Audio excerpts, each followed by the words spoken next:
नमस्कार साथियों, स्वागत है सभी का एग्जाम वर्ल्ड पर। मैं हूं सोनू त्यागी और आज हम बात करने वाले एक बार फिर से इजराइल और मिडल ईस्ट में चलने वाली इस लड़ाई के ऊपर। लगातार अपडेट पे अपडेट आती जा रही हैं और अभी हाल ही में इजराइल ने यूएन पीस कीपर्स के ऊपर कई बार पिछले कुछ दिनों में अटैक भी किए हैं और यूएन के सेक्रेटरी जनरल से साफ साफ कहा है कि अपने यूएन पीस कीपर्स को वहां से विड्रॉ कर लीजिए साउथ लेबनान से। जानिए पूरा मामला क्या है, क्या चल रहा है वहां पर। दोस्तों, जो लड़ाई आज से लगभग एक साल पहले शुरू हुई थी, हालांकि लड़ाई तो 100 से भी ज्यादा सालों से चल रही है लगातार, लेकिन जो अभी रिसेंट जो क्लैश चल रहा है ये एक साल पहले जब शुरू हुआ था 7 अक्टूबर 2023 को, जब हमास ने अटैक किया था इजराइल के ऊपर और 1200 से ज्यादा नागरिक इजराइल के मारे गए थे, और जिसके बदले में इजराइल लगातार पिछले एक साल से हमास का पीछा करते हुए और लगभग पैलेस्टीन के 42,000 से भी ज्यादा लोग अब मारे जा चुके हैं, जिसमें मैक्सिमम महिलाएं और बच्चे हैं। तो ये लड़ाई लगातार चलती जा रही है। ये इजराइल बनाम हमास, उसके बाद तुरंत ये इजराइल बनाम हिजबुल्लाह जो कि साउथ लेबनान में है, जो एक तरीके से हिमायती है कहे जाने में, लेकिन सबकी अपनी अपनी पॉलिटिकल एम्बिशंस हैं, सबकी अपनी अपनी आइडियोलॉजिकल एम्बिशंस हैं। लेकिन फिर भी हिजबुल्लाह एक तरीके से हमास के समर्थन में वो भी अब इजराइल के साथ लड़ रहा है, और मैक्सिमम जो लड़ाई आज के डेट में ज़्यादा चल रही है वो हिजबुल्लाह बनाम इजराइल ही चल रही है। इसी लड़ाई में जब 27 सितंबर को हिजबुल्लाह के चीफ हसन नसरल्लाह की हत्या कर दी इजराइल ने, तो उसके बाद ईरान भी इसके अंदर कूद पड़ा और ईरान ने डायरेक्ट अटैक एक इजराइल के ऊपर कर दिया, जहां पर उसने 185 से ज्यादा मिसाइलें दागी, जिसका बदला अभी तक तो इजराइल ने नहीं लिया है। लेकिन उम्मीद है, और उम्मीद क्या है, ये तो एक नेगेटिव वर्ड हो जाएगा, ऐसा बिल्कुल आशंकाएं हैं कि इजराइल जल्दी ही बदला लेगा, जिसके लिए बार बार वहां की तरफ से बयानबाजी चल भी रही है और बयानबाजी दोनों तरफ से चल रही है। ईरान ने भी कहा है कि बदला रिटेलिएट तो हम भी बहुत ज्यादा करेंगे अगर इजराइल ने हमारी न्यूक्लियर या ऑयल फील्ड में से किसी पर भी अटैक किया तो। खैर, अभी का मुद्दा क्या चल रहा है? अभी का मुद्दा यही चल रहा है कि जो लेबनान के अंदर यूएन का पीस कीपिंग मिशन है, जिसको यूनिफिल भी कहा जाता है, United nation interim force in Lebanon जो कहा जाता है, इसका हेडक्वार्टर है साउथ लेबनान के नकोरा में।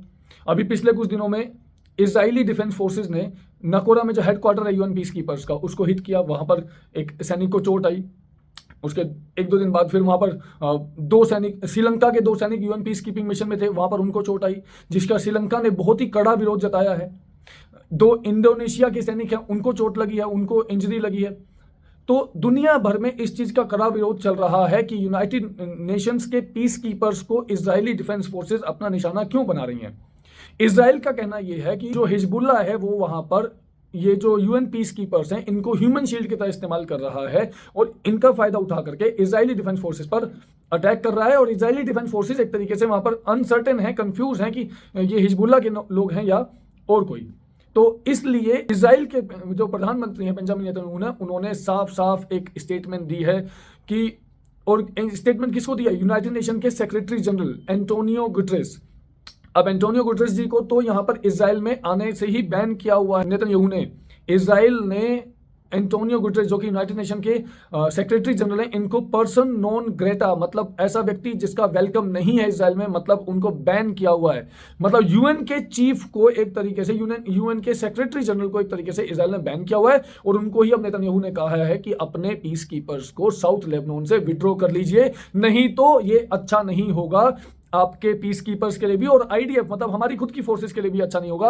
आप इमीडिएट इफेक्ट से इनको यहां से विड्रॉ कर लीजिए। अब देखने वाली बात होगी कि इस पर क्या इफेक्ट, इस पर क्या आगे जाकर के डिसीजन लिया जाएगा। लेकिन दुनिया भर में इजराइल की निंदा जरूर हो रही है एक तरीके से। फ्रांस, स्पेन और इटली, इन तीनों ही देशों ने एक जॉइंट स्टेटमेंट में बहुत ही कड़ा विरोध किया है यहां पर इजराइल का और इजराइल के यूएन पीस कीपर्स पर इन अटैक का। आपकी जानकारी के लिए आपको बता दूं, जो यूएन पीस कीपर्स का जो मिशन है साउथ लेबनान में, जिसका नाम है UNIFIL, United nation interim force in Lebanon, इसमें 10,000 से ज्यादा सैनिक हैं जो दुनिया भर के अलग अलग देशों से हैं। इसमें इटली के 1,000 से ज्यादा सोल्जर्स हैं। अब ये बहुत ऑब्वियस है कि अगर 1,000 से ज्यादा सोल्जर्स ने इटली ने वहां पर भेजे हुए हैं तो इटली को अपने सोल्जर्स की चिंता होगी। और अगर आईडीएफ मतलब इजरायली डिफेंस फोर्सेस अगर यूएन पीस कीपर्स के ऊपर अटैक कर रहा है तो इटली को तो अपना विरोध जताना है। इटली के जो डिफेंस मिनिस्टर हैं गुइडो क्रोसेटो, उन्होंने इजरायली एम्बेसडर को समन किया और उनसे सवाल जवाब किए, जिसका उनका कहना है कि उनको कोई भी बहुत ही ज्यादा कन्विंसिंग जवाब अभी तक नहीं मिला है। निंदा लगातार इजराइल की इस कारण से चल ही रही है। भारत ने भी एक जॉइंट स्टेटमेंट में 34 कंट्रीज के साथ इशू की गई एक जॉइंट स्टेटमेंट में कहा है कि आईडीएफ को यूएन पीस कीपर्स के ऊपर तो हमला कम से कम नहीं होना चाहिए, यूएन पीस कीपर्स की सेफ्टी और सिक्योरिटी सबसे पैरामाउंट होनी चाहिए। ये ट्विटर पर, मतलब जो पहले ट्विटर था अभी जो एक्स है उस पर लिखा गया है। इन सब चीज़ों को नजर रखते हुए इजराइल का कहना है कि बहुत ही ज़्यादा थरो इन्वेस्टिगेशन इस चीज़ पर की जाएगी कि क्यों यूएन पीस कीपर्स के ऊपर किस तरीके से हमला हुआ है। हालांकि इन्वेस्टिगेशन तो अब चलती रहेगी, ये वॉर क्राइम्स के अंदर आएगा अगर ऐसा कुछ हुआ तो। अब इन्वेस्टिगेशन तो चलती रहेगी, लेकिन देखना यह है कि आने वाले टाइम में इस एरिया में और क्या क्या डेवलपमेंट होती हैं। क्या किसी भी कारण से हिजबुल्ला और इजराइल के बीच में जो एस्केलेशन होता जा रहा है वॉर का क्या ये रुकेगा।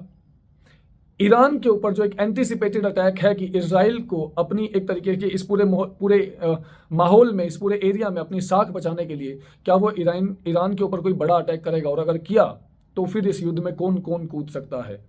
सिचुएशन बहुत ही ज़्यादा वोलेटाइल है, बहुत ही ज़्यादा रिस्की है। The world is and may be standing on the cusp of a wide और वॉर जो भी वहाँ पर एस्केलेट हो सकती है। तो उम्मीद करते हैं कि सब कुछ अच्छा हो और जल्दी से जल्दी ये जितनी भी एस्केलेशंस हैं यहाँ पर इस पूरे एरिया में रुक जाएं। और अगर कोई भी ऐसी अपडेट आती है तो मैं बना रहूँगा आपके साथ। मेरा नाम है सोनू त्यागी और आप देख रहे हैं exam world. Thank you very much.